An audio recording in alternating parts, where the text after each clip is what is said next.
Vamos lá, Provérbios, capítulo 24, versículos 28 e 29. Não seja testemunha sem causa contra o teu próximo, nem o enganes com os teus lábios. Não digas, como ele me fez a mim, assim lhe farei a ele. Pagarei a cada um segundo a sua obra. Vamos orar. Senhor, abençoa a nossa exposição aqui do texto, que a gente seja iluminado pela Tua graça, iluminado pela Tua bondade. Nos ensina, Senhor, a sermos fiéis ao Senhor, a aprendermos a perdoar, a descansar na Tua provisão e a nos desviarmos de todo o caminho de vingança, de retribuição. Ajuda-nos, ó Deus, a entender e aplicar esse texto às nossas vidas. É o que eu peço em Cristo Jesus. Amém. Irmãos, vocês sabem que geralmente em início de pregação, os pregadores se esforçam em trazer alguma ilustração para que a igreja entre no tema aqui e consiga captar qual é o tema do sermão que está em exposição. E é comum que pregadores usem figuras da cultura, de filmes, de livros. Eu já usei aqui, por exemplo, ilustrações me baseando em clássicos como O Senhor dos Anéis, Moby Dick, O Coração Valente, os grandes clássicos, do cinema, da televisão. Mas hoje eu vou usar o maior clássico de todos os clássicos como ilustração inicial aqui. E se você tem alguma dúvida qual que é o maior clássico de todos os clássicos, é claro que eu estou falando do programa do Chaves.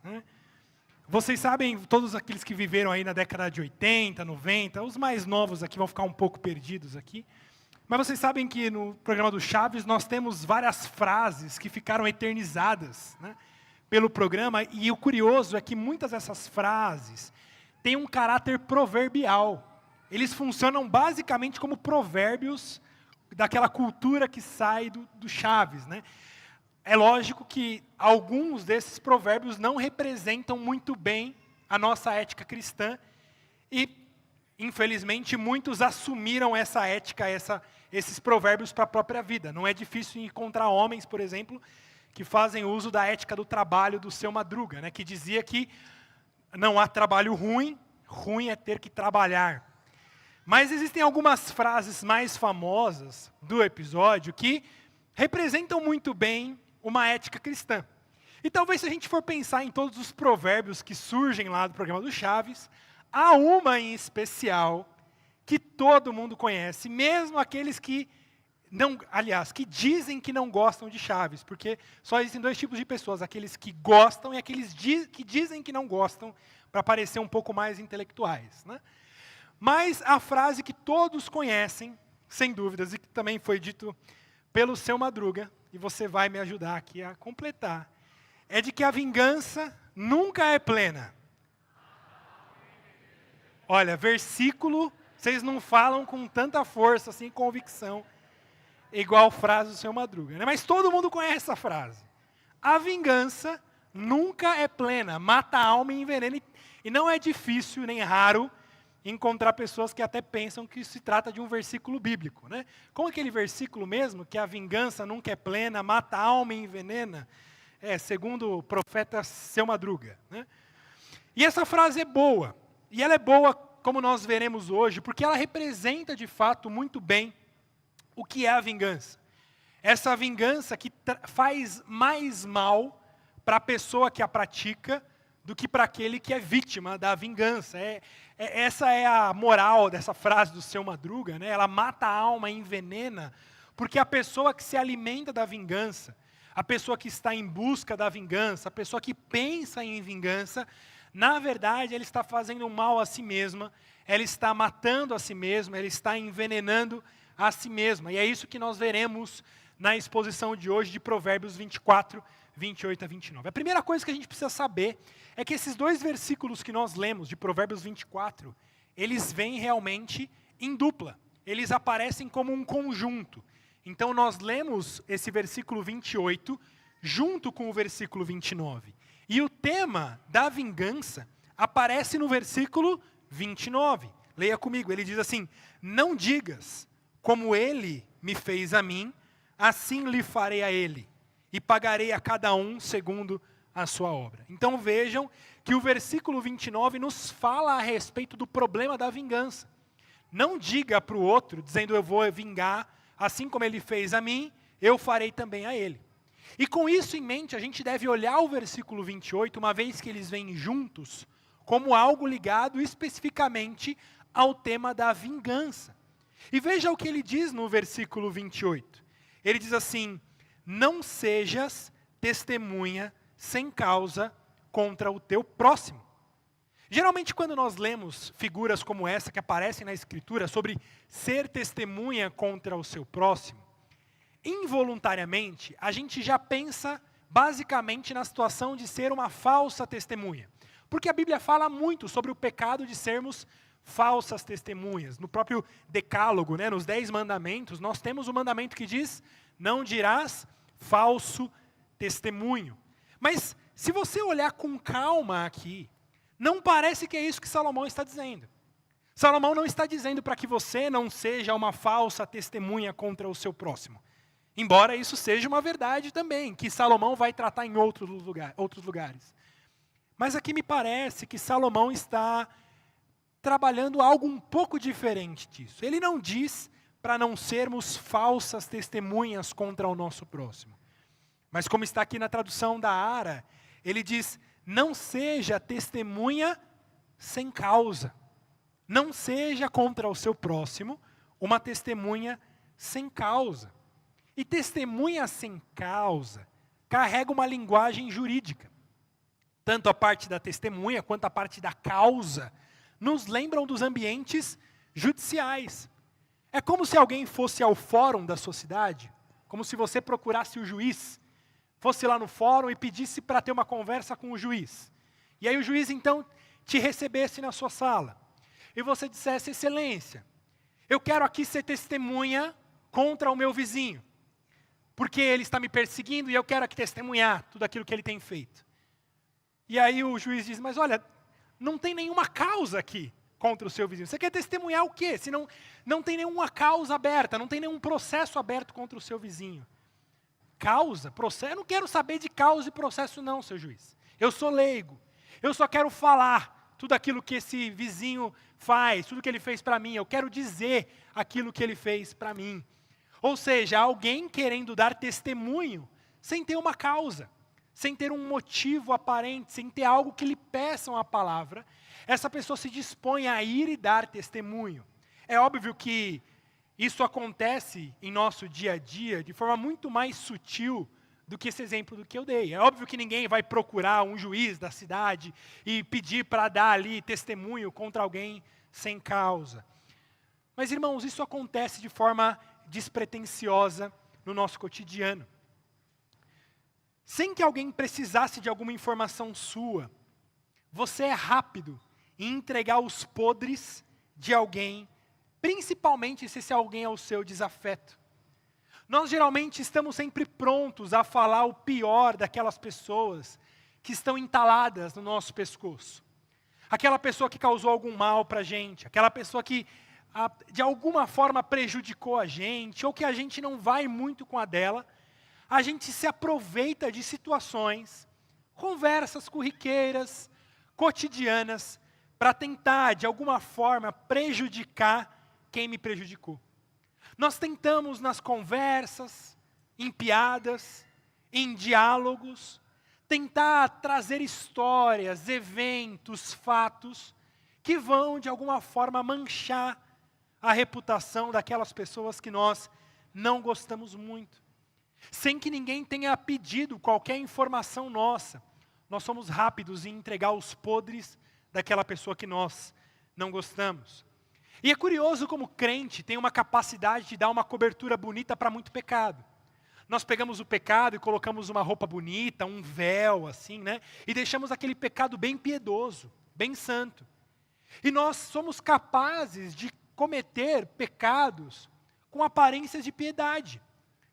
Você provavelmente já presenciou a cena de alguém numa reunião de oração, dizendo: eu tenho um motivo de oração. Mas pode falar então. Eu queria pedir oração pelo irmão fulano de tal. Não sei se vocês sabem, mas o irmão fulano de tal está enrolado nisso ou naquilo. Não sei se vocês sabem, mas o irmão fulano de tal está com problemas sérios em tal área. E nós precisamos orar para que Deus o abençoe, para que Deus o livre. Vejam que aparência de piedade, que aparência de santidade, ele está ali pedindo oração, pedindo para que os irmãos orem. Mas no fundo, há um sentimento, há um desejo de expor um irmão que não está lá. Há um desejo de expor os podres, os pecados, os problemas de alguém que é o nosso desafeto. No fundo, irmãos, embora isso tenha uma aparência de piedade, no fundo isso é pecado. Nós muitas vezes nos sentimos traídos por alguém, machucados por alguém, afetados, e por isso nós procuramos a todo custo tentar diminuir a honra, a imagem ou os dons de outra pessoa. E isso é muito mais comum do que você possa imaginar, principalmente no ambiente de igreja. No ambiente de igreja, isso acontece com muita frequência. É preciso somente um descuido para que a igreja crie uma cultura de difamação mútua, em que duas pessoas se unem para falar mal de uma terceira que não está ali presente. Aliás, é uma frase comum a ser dita nos seminários, que a única vez que você vai ver dois pastores concordarem é quando eles estiverem juntos falando mal de um terceiro pastor.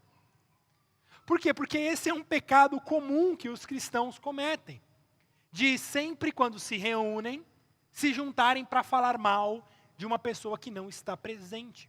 Isso é marca de algumas igrejas, essa marca da difamação, da desonra. Essa marca de tentar trazer os podres, as más histórias de pessoas que não estão ali presentes. E geralmente, como eu disse, fazemos isso quando já fomos machucados por isso no passado. Principalmente quando eu sei que essa pessoa já fez isso comigo pelas minhas costas. E aí então nós nos sentimos na liberdade de levar os podres dessa pessoa para outras. E nós fazemos isso de forma, como eu disse, despretensiosa, descuidada. Engane-se você, se você pensar que isso acontece com aquele seu inimigo declarado. Porque geralmente, isso acontece com as pessoas que estão próximas a nós. Geralmente nós fazemos isso de levar aos outros histórias e fatos que vão desonrar a imagem de pessoas que estão próximas a nós. Não necessariamente algum inimigo público e declarado, mas alguém que pisou no seu calo. Alguém que te chateou, alguém que te desonrou e você se sente no direito de também desonrar e ofender a imagem dessa pessoa. Por isso, o chamado de Salomão aqui para o seu filho é: não saia por aí falando aquilo que não te perguntaram. Não saia por aí dando testemunho dos outros sem causa. E veja, quando ele coloca aqui sem causa, a ideia é ainda que seja verdade. Ainda que seja verdade. Você não tem o direito de sair por aí falando coisas contra o seu próximo sem causa. Muitas vezes a gente vê na mentalidade do crente a ideia do que se é verdade eu posso falar. É verdade, estou mentindo. Já viu aquela frase, né? Estou mentindo, falo mesmo. É isso. É mentira? É mentira o que eu estou falando? Não é mentira, então eu falo mesmo. Mas o que Salomão não está dizendo para que você fale somente a verdade. O que Salomão está falando é que você deve falar somente a verdade, mas somente se tiver alguma causa, algum motivo real. Há algum benefício real naquilo que você está dizendo? Há algum motivo de edificação mútua? A igreja vai ser enriquecida por essa sua informação? Porque se não há causa real, por que você está me trazendo essa história? Qual que é o motivo de você trazer essa história para mim? Na vida de Bonhoeffer, uma régua que ele usava nas suas relações pessoais no meio da igreja, que sempre que alguém procurava Bonhoeffer para contar alguma história de alguém, ele logo perguntava: olha, eu posso dizer para fulano que você está me contando essa história? Se a pessoa dissesse não, ele dizia: então nem me conte. Nem me conte. Se eu não puder dizer ao outro que você me contou isso, então você nem deve me contar. Essa é uma boa régua para que a gente defina também o tipo de liberdade que a gente tem nas conversas no meio da igreja. Você ficou sabendo o que aconteceu com o irmão Devanir? Ah, o irmão Devanir é bom de história, né? Com o irmão Devanir? Peraí, antes de você me contar, eu posso dizer a ele que você me contou? Ah, não, acho que vai ficar meio chato, acho que vai ser meio... Olha, então eu prefiro que você nem me conte. Deixa o irmão Devanir com o irmão Devanir, a Sônia cuida, né? Mas o ponto é, irmãos, que nós precisamos zelar pelo ambiente da edificação da igreja. Se não há edificação, se não há causa, se não há motivo real para que essa verdade seja trazida, então, fecha a tua boca. Então, aprenda a ficar calado. É óbvio que há momentos em que você precisará testemunhar contra o seu próximo. Há momentos em que existem causas e que as verdades precisam ser trazidas à tona. Por exemplo, pastores são chamados a desmascarar os falsos mestres. Veja, não somente os falsos ensinos. Algumas pessoas pensam que pastores devem só desmascarar o falso ensino, mas o que nós vemos nas Escrituras é que os pastores devem denunciar os falsos mestres, dando nome aos bois. Paulo fazia isso.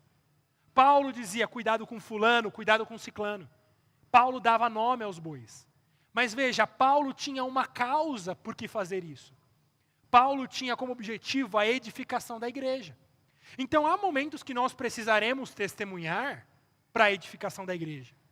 O próprio Senhor Jesus Cristo diz em Mateus capítulo 18, que em casos de irmãos no meio da igreja, que estão em pecados impenitentes, e esses irmãos não se arrependem, o caso desse irmão deve ser levado para a igreja inteira, então, em último caso. E a igreja inteira deve ficar sabendo do pecado desse irmão que não se arrependeu, para que ele se arrependa, ou que então ele seja excomungado da igreja. Então veja que é um caso em que nós precisaremos dar testemunho, sim, dos problemas do irmão. Mas é óbvio que esses casos são exceções. São exceções. Na maioria das vezes, nós falamos e damos testemunho dos nossos irmãos sem causa. E veja, o ponto aqui que Salomão está trazendo é, nós fazemos isso contra irmão. Nós fazemos isso contra alguém que é meu irmão. Alguém, como eu já disse em algumas pregações anteriores, alguém que está do mesmo lado do que você, da trincheira. Ele está batalhando contra o mesmo inimigo. E nós vemos isso na internet constantemente, né? De pastores se atacando, cristãos se atacando. Pessoas que estão do mesmo lado da trincheira, jogando granadas entre si, sendo que o nosso inimigo está vindo a galope contra nós. Por isso, Salomão está dizendo, não faça isso. Se teu irmão te ofendeu, se teu irmão te desonrou, se ele foi injusto com você, se ele te perseguiu, não busque fazer o mesmo com ele. Irmãos, é verdade que muitas vezes somos injustiçados. É verdade que muitas vezes espalham boatos a nosso respeito e que mentem sobre nós. E no contexto de igreja, muitas vezes somos difamados, caluniados, justamente quando tentamos fazer o que é correto. Isso é muito comum na vida de igreja. Pessoas que são perseguidas, difamadas, caluniadas, porque resolveram seguir a Bíblia. Não é raro encontrar histórias entre vocês aqui, de que, quando entenderam a verdadeira doutrina da Escritura, chamaram talvez o seu pastor, os seus líderes, para dizer sobre o entendimento que você estava tendo das Escrituras. E vocês foram expulsos da igreja, perseguidos, difamaram a respeito de vocês, disseram que vocês abandonaram o Senhor, caíram da graça, de que vocês saíram da cobertura espiritual daquela igreja.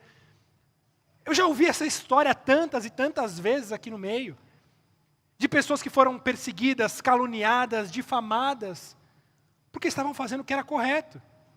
Mesmo líderes da igreja, quando também querem lutar por uma pureza da igreja, por uma membresia saudável, por uma liderança saudável, por uma pregação bíblica, muitas vezes líderes de igreja são perseguidos por outros líderes de igreja, são expulsos dessa igreja, e ainda saem com o rótulo de serem facciosos, de serem dissimulados.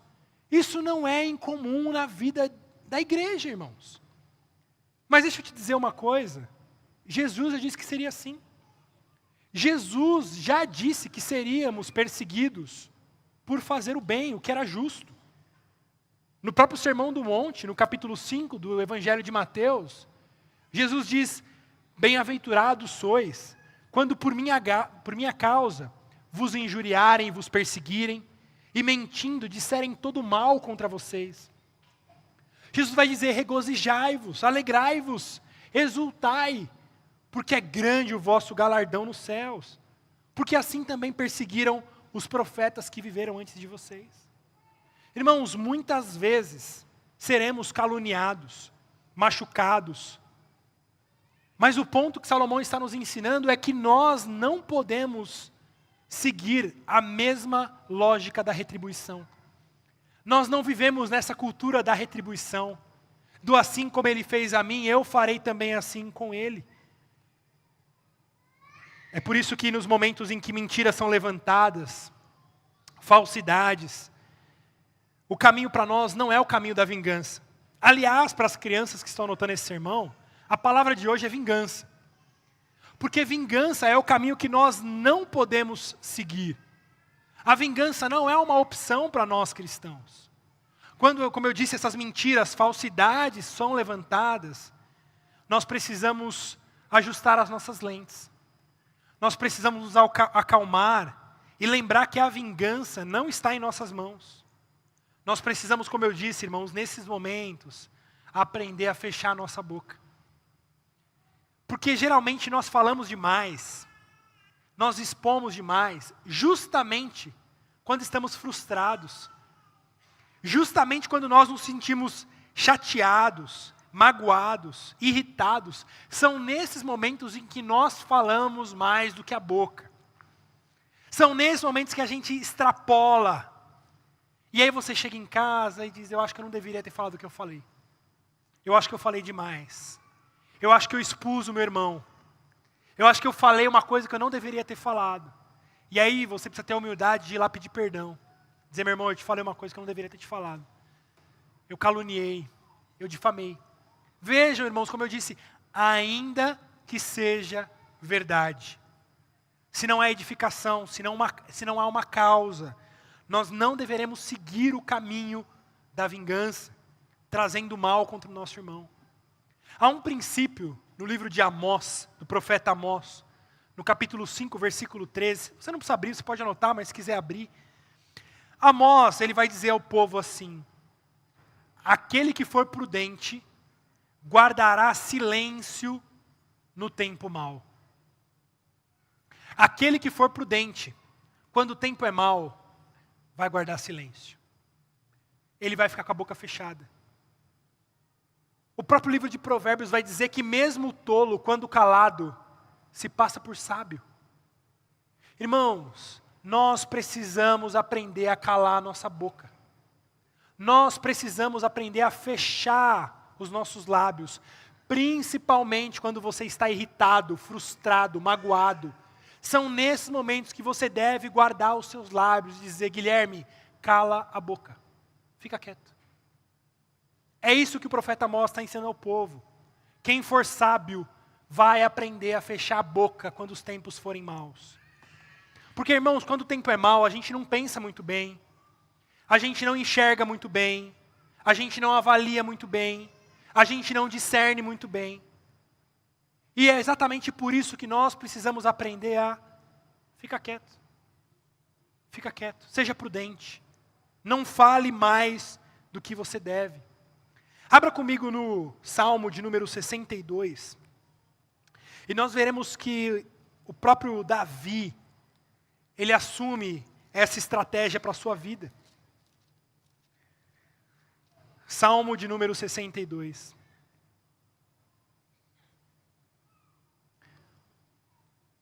Veja essa oração do salmista. Até o versículo 12, ele diz assim: somente em Deus, ó minha alma, espera silenciosa. Dele vem a minha salvação. Só Ele é a minha rocha e a minha salvação, e o meu alto refúgio. Não serei muito abalado. Até quando acometereis vós a um homem? Todos vós para o derribardes, como se fosse uma parede pendida, ou um muro prestes a cair. Só pensam em derribá-lo de sua dignidade. Na mentira se comprazem. De boca bendizem, porém no interior maldizem. Somente em Deus, ó minha alma, espera silenciosa, porque dele vem a minha esperança.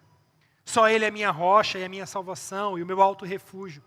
Não serei jamais abalado. De Deus dependem a minha salvação e a minha glória. Estão em Deus a minha forte rocha e o meu refúgio. Confiai nele, ó povo, em todo tempo. Derramai perante Ele o vosso coração. Deus é o nosso refúgio. Somente vaidade são os homens plebeus. Falsidade os de fina estirpe. Pesados em balança, eles juntos são mais leves que a vaidade. Não confieis naquilo que extorquis, nem vos vanglorieis na rapina, se as vossas riquezas prosperam. Não ponhais nelas o coração. Uma vez falou Deus, 2 vezes ouvi isso, que o poder pertence a Deus, e a ti, Senhor, pertence a graça, pois a cada um retribuís, segundo as suas obras. Vejam, irmão, essa oração de Davi. Ele começa dizendo a si mesmo: ó minha alma, espera no Senhor. Mas ele não diz apenas espera no Senhor, ele diz espera no Senhor silenciosamente. Davi, fica quieto, Davi. Espera no Senhor em silêncio. Porque Ele é a tua segurança, Ele é a tua salvação, Ele é a tua rocha. E aí ele começa a se lembrar dos seus inimigos. Ele diz: até quando esse povo vai querer me derrubar como uma parede que está pendendo? Esse povo que só quer me perseguir, quer me derrubar. Eles mentem contra mim, eles inventam mentiras contra mim, me caluniam. E aí parece que o próprio Davi está começando a se inflamar no Salmo. E aí no versículo 4 ele volta e diz: ó minha alma, espera em Deus, minha alma. Davi, espera em Deus, Davi. Descansa em Deus em silêncio. Só Ele é tua rocha. E se Deus é a tua rocha, eu não serei jamais abalado. Eu não serei muito abalado, porque o próprio Senhor é a minha rocha. O próprio Senhor é a minha segurança. Por que eu vou ficar dando valor à opinião dos homens, àquilo que os homens estão dizendo contra mim? Põe a sua esperança no Senhor, descansa nele, entrega para Ele a sua causa. Como ele diz no versículo 12, Ele vai retribuir cada um segundo as suas obras. Deus é um Deus justo, Ele vai retribuir, descansa no Senhor. Entrega a sua causa ao Senhor. Entrega a sua frustração ao Senhor e deixa que Ele resolva. Descansa em Deus, silenciosamente. Perceba, irmãos, que o próprio Davi se sente aflito, injustiçado. O próprio Davi foi alvo de mentiras, de falsidade, mas ele entrega isso ao Senhor em silêncio. Irmãos, quem fala demais prova que não espera no Senhor. Quem fala demais prova que não está descansando no Senhor, porque aquele que descansou no Senhor, aquele que está esperando no Senhor, entregou a causa. E vocês se lembram do princípio que a boca fala do que o coração está cheio. Ou seja, se eu não entreguei a causa ao Senhor, essa causa ainda está no meu coração. E porque ela está no meu coração, eu sempre estou falando sobre isso. Eu sempre estou chateado com isso, magoado com isso. E a minha cabeça pensa o tempo inteiro nisso. Eu fico magoado, eu não durmo, eu acordo de madrugada. Eu estou conversando com as pessoas, esse assunto vem na minha mente. Por quê? Porque eu não descansei ainda no Senhor. Porque eu não entreguei essa causa ao Senhor e falei: Senhor, o Senhor é minha rocha. O Senhor é minha salvação. É o Senhor que protege a minha honra. É o Senhor que defende a minha causa. Então, Senhor, é tua. Me ajuda a descansar no Senhor. Me ajuda a entregar isso nas tuas mãos. Porque o Senhor é que dá a paga a cada um. Senhor, defende a minha causa. Defende a minha honra. Perceba, irmãos, que quem procura a vingança é essa pessoa que se prejudica. É essa pessoa que se mata e se envenena pela própria vingança. Ao invés de caminhar por aí em paz, ela caminha por aí levando um fardo. Ela caminha por aí o tempo todo levando um peso. E pense na incongruência disso. Por que peso que nós estamos levando? Justamente o do nosso desafeto. Você não quer ver o seu desafeto pela frente, mas você carrega ele o dia inteiro com você. Você pensa nele o dia inteiro. Você vai dormir pensando nele, você acorda pensando nele, você toma café com ele, você almoça com ele, você trabalha com ele. Você não quer ver ele na sua frente, mas você carrega o seu desafeto para cima e para baixo o dia inteiro. É um fardo para você. Essa semana, enquanto eu preparava esse sermão, Eu vi uma imagem, até separei ela aqui, de um cervo, né, que ele caminhava carregando a cabeça de um outro cervo em seus chifres. Provavelmente numa briga, numa batalha, ele saiu vencedor. Mas veja, ele saiu vencedor, mas machucado. E ele carrega por onde vai esse fardo com ele. Ele já matou o inimigo dele. O inimigo dele não vive mais. Mas ele vive todos os seus dias olhando face a face para o seu desafeto. Ele caminha o dia inteiro olhando nos olhos o seu inimigo que ele já derrotou. Irmãos, é isso, é assim que muitos cristãos vivem suas vidas. Carregando o fardo dos seus próprios desafetos. Carregando o fardo daquele que te chateou na semana passada, no mês passado ou em 1982, que você nunca vai esquecer. Porque ninguém tem sangue de barata, né? E aí você não esquece, não perdoa. E você vive a sua vida carregando aquele que te chateou. O princípio de Salomão é: entregue isso ao Senhor. Não pague, não leve essa vingança com você. Há um texto de Thomas A. Kempis, desse livrinho chamado A Imitação de Cristo. Thomas A. Kempis é um católico, e essa é uma obra católica, então deve ser lida com cuidado, porque contém algumas doutrinas antibíblicas. Mas ele pode ser muito útil para nós, pelo fato de ser um verdadeiro manual de espiritualidade. Os cristãos experimentados podem fazer bom uso desse livro, chamado A Imitação de Cristo. Inclusive na sua leitura devocional, são pequenas leituras diárias, absolutamente muito enriquecedor. No livro 3, no capítulo 36, Thomas A. Kempis escreve contra o juízo inútil dos homens, ou contra o julgamento inútil dos homens. Eu quero ler para vocês aqui. Ele escreve assim: filho meu, ponha seu coração firmemente no Senhor, e não tema o juízo dos homens, sempre que a sua consciência der testemunho da sua piedade e inocência. É coisa boa e alegre sofrer desse modo. Não será um fardo para o coração humilde que confia em Deus, e não em si mesmo. A maior parte dos homens é dada a muita conversa, por isso deve-se confiar pouco neles. Além disso, é impossível satisfazer a todos. Embora Paulo se esforçasse para agradar a todos no Senhor, tornando-se tudo para com todos, ele considerava de pouca importância ser julgado pelo homem. Tudo o que fez, ele o fez para a edificação e salvação de outros, e na medida das suas possibilidades. Todavia, não pôde evitar, por vezes, ser julgado e desprezado pelos homens. Por isso, confiou tudo a Deus, que sabe todas as coisas, e defendeu-se com paciência e humildade contra as línguas injustas, ou contra aqueles que pensavam vaidades e mentiras, falando de maneira prepotente tudo o que tinham vontade. Algumas vezes, porém, ele respondia, para que o fraco não fosse ofendido por seu silêncio. Quem é você que teme o homem mortal? Hoje ele existe, mas amanhã ninguém mais o vê. Teme a Deus, e você não precisará temer as ameaças dos homens. Que mal podem lhe causar as palavras ou as injúrias do homem? Ele fere a si mesmo, não a você. E não pode evitar o juízo divino, quem quer que ele seja. Firme seus olhos em Deus, e não se inflame com reclamações.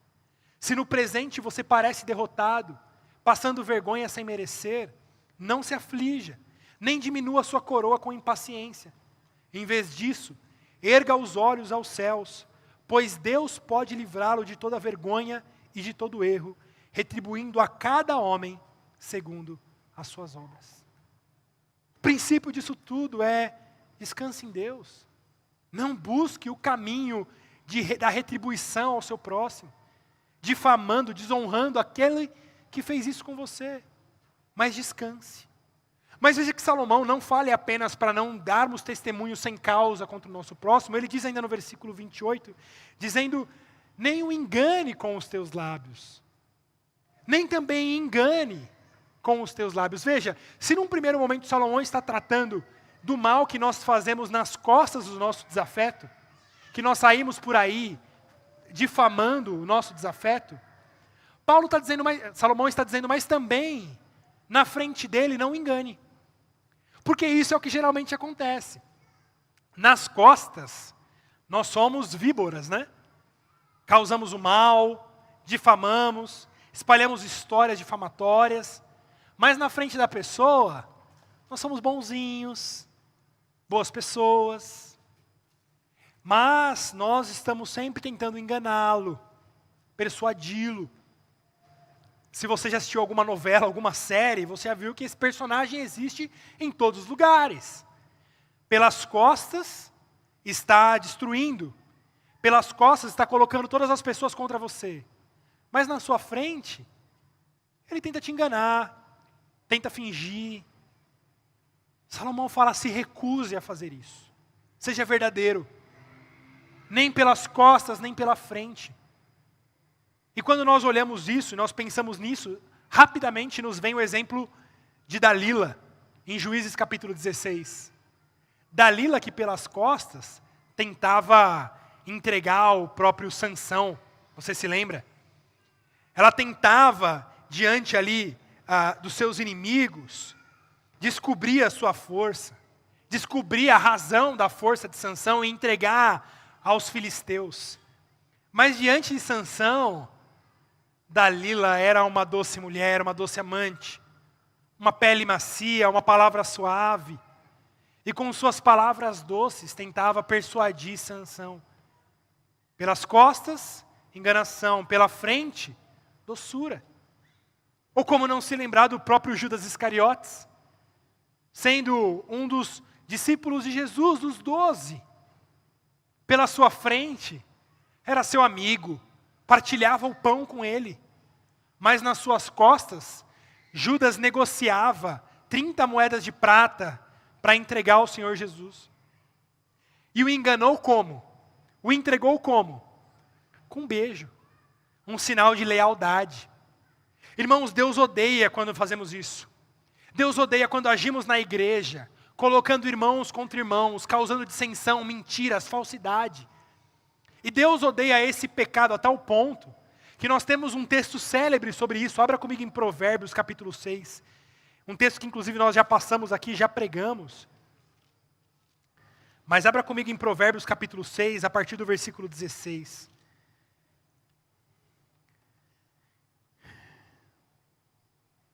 Veja o que ele diz.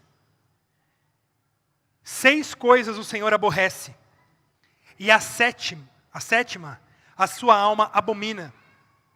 Olhos altivos, língua mentirosa, mãos que derramam sangue inocente, coração que trama projetos injustos, pés que se apressam a correr para o mal, testemunha falsa que profere mentiras, e o que semeia contenda entre irmãos. Deus odeia, Deus abomina quem age assim. Deus abomina quem espalha mentiras, quem planeja planos maus, projetos iníquos. E com a sua vida, vive para colocar irmão contra irmão. Vive para dividir o povo na igreja, a trazer dissensão, a trazer desonra pública. Deus abomina quem faz isso. Por isso, irmãos, aquele que caminha pela vingança, como eu disse, não está fazendo mal ao outro, mas está fazendo a si mesmo, porque em última instância, quem vive na busca pela vingança, não está fazendo mal para o outro, mas está fazendo mal contra Deus. Está tentando contra o próprio Deus. Porque Deus abomina e odeia quem vive assim. Por isso, no versículo 29, ele diz, não digas, como ele fez a mim, assim lhe farei a ele. Não digas, pagarei a cada um segundo a sua obra. Não digas, não siga no caminho da vingança. Não siga no caminho de querer retribuir ao outro aquilo que ele te fez. Não tente pensar que você vai retribuir cada um segundo aquilo que ele te fez. Sabe uma coisa muito curiosa sobre esse versículo? Geralmente na Bíblia, nós somos ensinados que nós precisamos imitar a Deus, não é? Deus é santo, então nós somos santos. Deus é verdadeiro, nós somos verdadeiros. Deus é justo, devemos ser justos. Mas aqui há um bom exemplo de uma exceção de quando nós somos chamados a não imitar a Deus. Porque Deus se vinga. E assim nós não nos vingamos. Deus retribui cada um segundo as suas obras. E é por isso que nós não fazemos igual. E nós não retribuímos cada um segundo as suas próprias obras. Vejam, irmãos, que aqui é um raro exemplo de um atributo de Deus que nós não somos chamados a imitar. Mas é exatamente porque lembramos que Deus é um Deus que vai manifestar a vingança, que nós não exercemos vingança. E nós entregamos a nossa causa diante de Deus. É exatamente porque lembramos que Deus é aquele que vai retribuir cada um segundo as suas obras, que nós não vamos viver assim, retribuindo as pessoas segundo as suas obras. Mas nós seremos perdoadores, graciosos, misericordiosos. Em Romanos 12, 19, Paulo diz: não vos vingueis a vós mesmos, amados, mas dai lugar à ira, porque está escrito: a mim me pertence a vingança, eu que retribuirei, diz o Senhor. Então está dizendo, olha, não se vinguem, não procurem retribuir, porque Deus é aquele que se vinga. Deus é aquele que vai retribuir. Meus irmãos, eu quero encerrar essa exposição usando como aplicação o próprio texto bíblico. Porque Paulo trabalha muitas vezes esse assunto em suas cartas. Abra comigo, por favor, agora em Filipenses capítulo 2. De 1 a 4. Filipenses 2, de 1 a 4.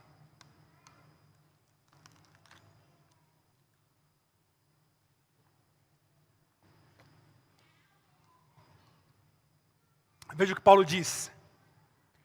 Se há, pois, alguma exortação em Cristo, alguma consolação de amor, alguma comunhão no Espírito, se há entranhados afetos e misericórdias, completai a minha alegria, de modo que penseis a mesma coisa, tenhais o mesmo amor, sejais unidos de alma, tendo o mesmo sentimento.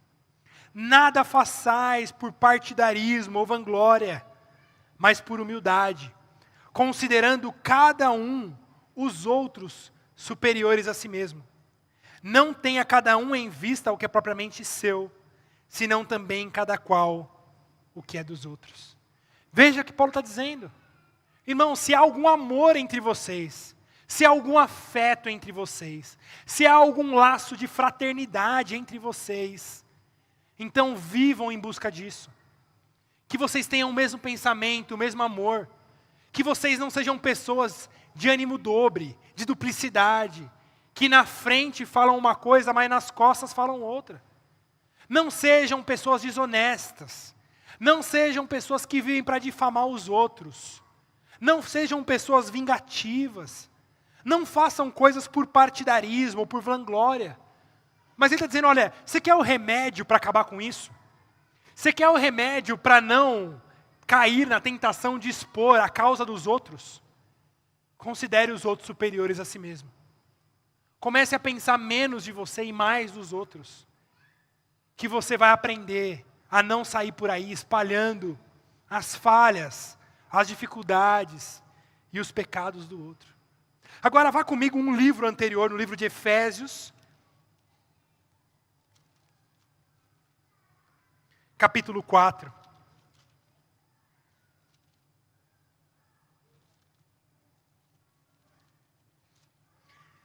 Versículo 29. Olha o que ele diz. Não saia da vossa boca nenhuma palavra torpe, e sim, unicamente, a que for boa para a edificação, conforme a necessidade. E assim, transmita graça aos que ouvem. Veja, irmãos, essa deve ser a nossa régua. Você quer saber se algo deve ser dito ou não? A pergunta é, isso aí vai trazer edificação? Isso aí vai ter necessidade? Tem alguma causa, alguma necessidade? Isso aí vai transmitir graça aos que ouvem? Se não, não fale. Veja, ele diz, não saia da sua boca nenhuma palavra torpe. Geralmente a gente associa esse versículo para só dizer que a Bíblia proíbe falar palavrão, né? É um bom fundamento. Mas não é isso propriamente que Paulo está dizendo. Paulo não escreve esse versículo para que os cristãos não falem palavrão. Paulo escreve esse versículo para que a gente não fale nada torto. A palavra torpe significa torto, nada torto. Nada que vai trazer desonra ao teu irmão. E sabe o que é o contrário de palavra torpe? Aquilo que traz edificação, que tem necessidade e transmite graça. Se aquilo que você está dizendo não traz edificação, não tem necessidade, não transmite graça, não fale. Porque quando nós falamos palavras torpes, nós estamos entristecendo o próprio Espírito de Deus. É o que ele diz no versículo 30. Veja que ele diz: e não entristeçais o Espírito de Deus, no qual fostes selados para o dia da redenção. Por isso, longe de vós, toda amargura, e cólera, e ira, e gritaria, e blasfêmias, e bem assim toda malícia. Se livrem desse fardo que vocês carreguem. Se livrem da amargura, porque geralmente é a amargura que faz a gente falar demais. Se livrem disso. De toda cólera, de ira, de gritaria, de falação. Se liga de toda blasfêmia e de toda malícia. A malícia aqui no sentido de maldade, perversidade. Se livra disso. Mas olha o que ele diz no versículo 32. Antes, sede uns para com os outros, benignos, compassivos, perdoando-vos uns aos outros, como também Deus, em Cristo, vos perdoou. Sejam bondosos, perdoem-se mutuamente, lembrando, e aqui Paulo encerra tudo aquilo que a gente está falando, para o nosso maior exemplo, de que em Cristo, nós também fomos perdoados. Lembre-se que você mesmo foi perdoado em Cristo por Deus. Deus não se vingou contra você. Deus não pagou você com a mesma moeda. Mas em Cristo Deus te perdoou. Então, da mesma forma, em Cristo, perdoe aquele que te ofendeu. Perdoe aquele que te machucou. Perdoe aquele que causou mal contra você. Assim como Jesus nos perdoou, perdoe você também.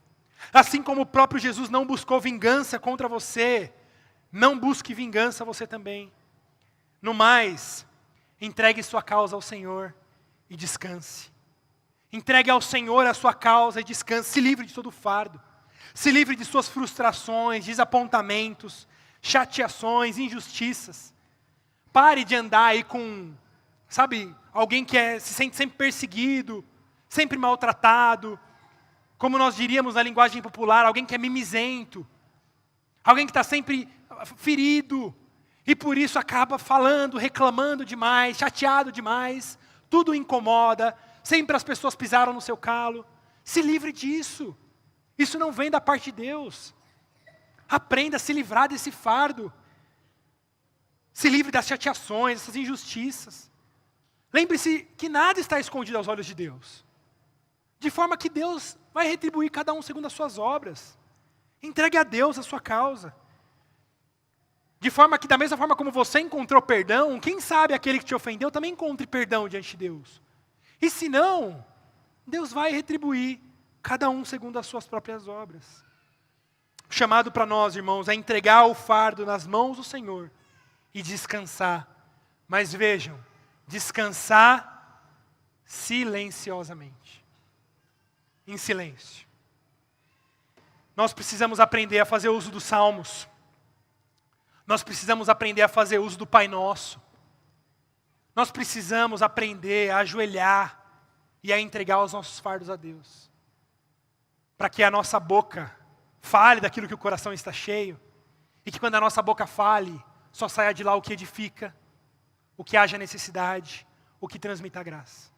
Mas enquanto o nosso coração estiver cheio de amargura, de dor, de sofrimento, de frustração, a nossa boca só vai colocar para fora isso também.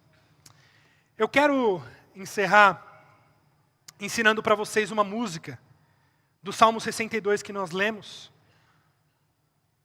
Essa música foi composta pelo Estênio Márcios. Eu vou tentar tocar aqui. E eu quero ensinar para que vocês cantem e meditem também nesse salmo.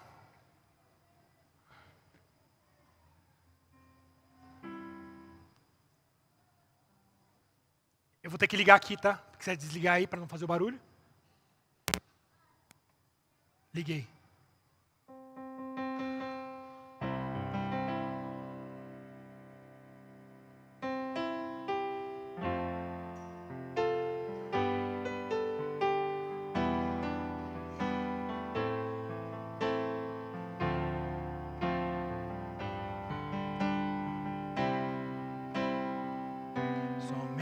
Somente em Deus, ó minha alma espera,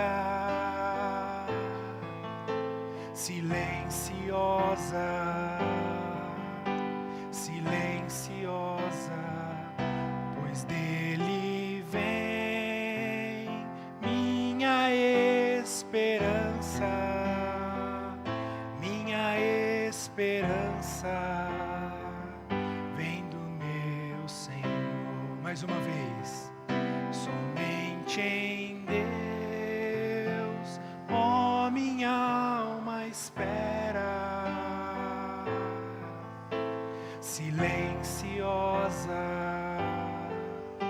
silenciosa, pois dele vem minha esperança, minha esperança. Vem do meu Senhor. Só Ele é a minha rocha, só Ele é a minha salvação, só Ele é o meu alto refúgio.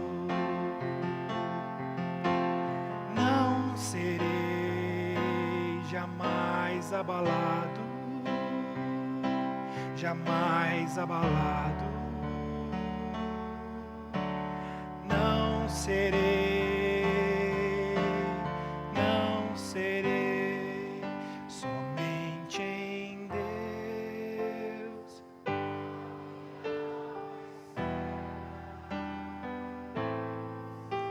Silenciosa, silenciosa, pois dele vem minha esperança, minha esperança vem do meu Senhor.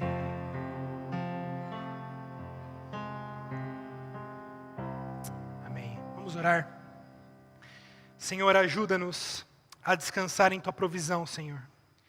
Ajuda-nos a nos livrar de todas as nossas frustrações, mágoas e chateações. Ajuda-nos a não irmos pelo caminho da vingança, a nos recusarmos a irmos pelo caminho da vingança, mas entregarmos todo o nosso fardo ao Senhor, a confiar que o Senhor é aquele que defende a nossa causa. Ó Deus, que essa igreja seja marcada não por uma cultura de difamação e de desonra mútua, mas, ó Deus, preserva na Igreja Batista Reformada de São Bernardo esses entranháveis laços de amor, de bondade, de fraternidade. Ajuda-nos, ó Deus, a sermos cuidadosos e diligentes, a cortar toda a raiz de amargura entre nós, a impedir que conversas difamatórias apareçam em nosso meio. Ajuda-nos, ó Deus, a sermos defendedores da honra do nosso irmão.